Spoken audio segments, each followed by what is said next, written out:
It's one of my favourite song. ఎందుకంటే almost 1 month అయిపోయింది, ఇది ఆల్రెడీ నెట్లో ఒక ఊపేస్తుంది. సో ఈ సాంగ్ గురించి ఒక విషయం చెప్పాలి. నేను నా సినిమా కోసం, చేస్తున్న సినిమా కోసం నేను అక్కడ రికార్డింగ్ పెట్టుకున్నాను. సో అది కూడా శాస్త్రి గారే రాశారు. సో అక్కడికి Karthik, the famous singer Karthik ఆ పాట పాడారు. పాడి ఇది ఎవరు రాశారు పాట అంటే శాస్త్రి గారు. అంటే అప్పుడు ఆయన ఒక మాట అన్నారు, నేను ఓకే కన్మని, అదే ఇదే సినిమా తమిళ్లో పాట పాడాను, తెలుగులో పాట పాడాను, కానీ తెలుగు పాట తమిళ్ పాట కన్నా కూడా ఎంతో అద్భుతంగా ఉందని చెప్పారు ఆయన. So it was really great to listen to that. ఎందుకంటే ఈ మన మెంటల్ మదిలో అనే మాట యాక్చువల్లీ తమిళ్లో లేదు. వాళ్ళు ఏదో సౌండింగ్కి పెట్టిన మాటని గురుగారు దాన్ని మన మెంటల్ మదిలో అని మార్చేసి, so I think first of all it's an honour అండి. ఎందుకంటే one of the best combinations on Indian celluloid, Maniratnam గారిది, ఏఆర్ రెహమాన్ గారిది. సో వాళ్ళ సినిమా పాటలు ఈరోజు మేము రిలీజ్ చేయడం అనేది నిజంగా ఇట్స్ ఆనర్. బికాస్ పెరిగాం వాళ్ళ మ్యూజిక్ వింటూ పెరిగాము ఇన్ని రోజులు. సో ఈరోజు ఇక్కడ దానికి ఆ ఇద్దరు పేర్లకు తోడు శాస్త్రి గారు గురించి ఒక మాట చెప్పాలి. అంటే ఈ గత కొన్ని రోజులు ఆయనతోనే ట్రావెల్ చేస్తున్నాను. ఇంకో 20 రోజుల్లో షష్టిపూర్తి చేసుకోబోతున్నారు ఆయన. కానీ మన మెంటల్ మధ్యలో పాట విన్నప్పుడు ఆయన ఇంకా 16 అంటే ఇప్పుడు 16-17 years ఉన్న వాళ్ళు కూడా ఎంజాయ్ చేసే అంత ఆలోచనలు కూడా తట్టినంత సాంగ్ అది. గురుగారు మిమ్మల్ని చూసినప్పుడు అలా అనిపిస్తుంది, వయసు శరీరానికే మనసుకు కాదని. సో మీరు నిజంగా ఈ సినిమాలో నేను ఇందాక ఒక పాట వింటూ ఉంటే అమాయిక అంటే అమ్మాయికానా అంటే అది ఒక ఆ ఎక్స్ప్రెషనే, అంటే ఆ థాట్ కానీ అది రావడం కానీ దానికి తోడు విజువల్స్ కానీ మణిరత్నం గారు, పిసి శ్రీరామ్ గారు విజువల్స్ కానీ.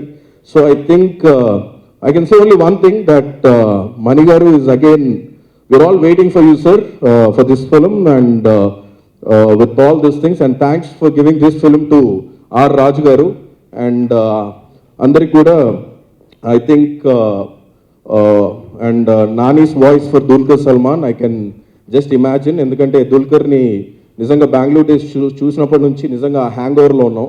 So I think Nani's voice for that, and Nitya who is so beautiful and so pretty looking.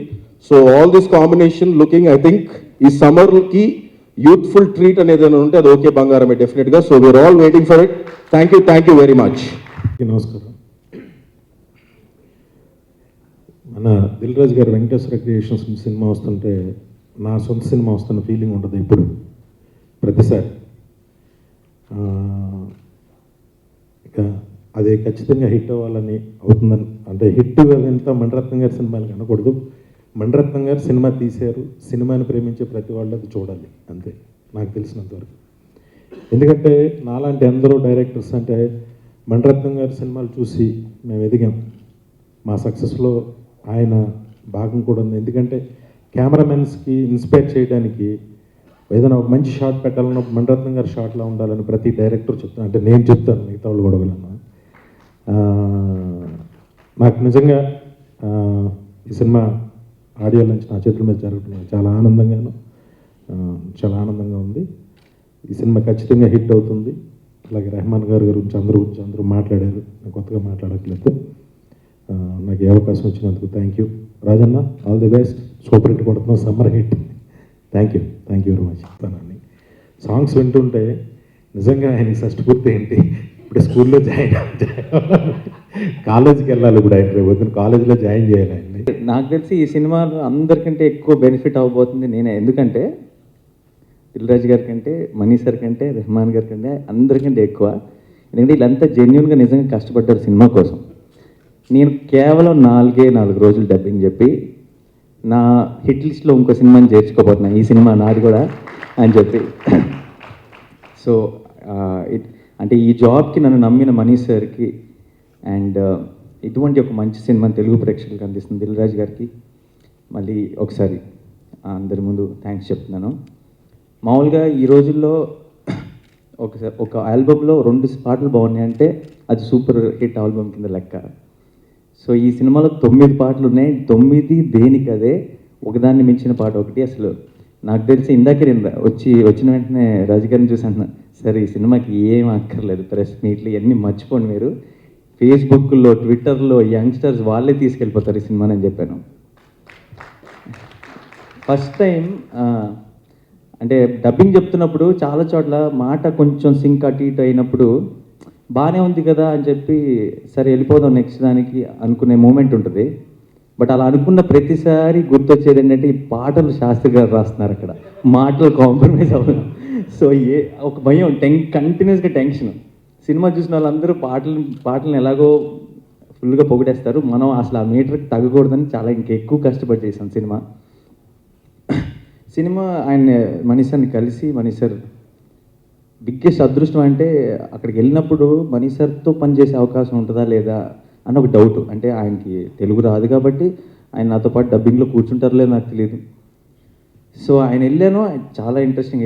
ఇతను నాని ఒక యాక్టర్ అయితే యాక్టర్ చెప్తేనే అది వస్తుందేమో బాడీ లాంగ్వేజ్ అంతా వాయిస్లో, అందుకే నేను పిలవడం జరిగింది అని చెప్పారు. చాలా హ్యాపీగా ఫీల్ అయ్యాను. అండ్ దెన్ నాకు కథంతా ఆయన చెప్పారు, నరేట్ చేశారు. అదొక ఎక్స్పీరియన్స్ నేను లైఫ్లో ఎప్పుడు మర్చిపోలేను. కొంచెం ధైర్యం చేసేసి ఆయనకు ఒక డిమాండ్ చెప్పేశాను నేను. సార్ చిన్న ఒక రిక్వెస్ట్ సార్, చిన్న డిమాండ్ అని. ఏంటంటే డబ్బింగ్ చెప్తున్నాను సార్, మీరు నాతో ఉండాలి సార్, మీరు చెప్పించాలి దగ్గర ఉండి అని చెప్పాను. దొరికిందే ఛాన్స్ అని వాడేసుకున్నాను. నేను మనీష్ సార్తో పనిచేశానని చెప్పుకోవాలి కదా తర్వాత. సో అండ్ సినిమాకి వెళ్తున్నాను. మనీష్ సార్ సినిమాల గురించి మాట్లాడేటప్పుడు హిట్లు ఫట్లు అని మాట్లాడకూడదండి. అది ఏ సినిమా అయినా సరే అది మణిరత్నం సినిమానే. కొన్ని సినిమాలు ఆ రోజే థియేటర్లో బ్లాక్ బస్టర్లు అవుతాయి, కొన్ని సినిమాల తర్వాత టీవీలో బ్లాక్ బస్టర్లు అవుతాయి, అంతే తేడా. సో సినిమాకి వెళ్తూ ఇదే రకమైన సినిమానే ఏంటి అనుకున్నాను. సో ఫస్ట్ వెళ్ళిన వెంటనే సినిమా కొన్ని రీల్ బై రీల్ అంత సినిమా అంతా చూశాను. అప్పటికి నాకు దిల్ రాజు గారు చేస్తున్నారని ఇంకా తెలియదు. ఆయన ఫోన్ చేసిన వెంటనే వెళ్ళిపోయాను. ఫస్ట్ ఇమ్మీడియట్ సినిమా అయిన వెంటనే ఇది ఎవరు చేస్తున్నారండి తెలుగులో అన్నాను. అక్కడున్న కో డైరెక్టర్ చెప్పాడు, దిల్ రాజు గారు తీసుకున్నారంటే ఫస్ట్ మైండ్లో వచ్చిన థాట్ లక్కీ బాయ్.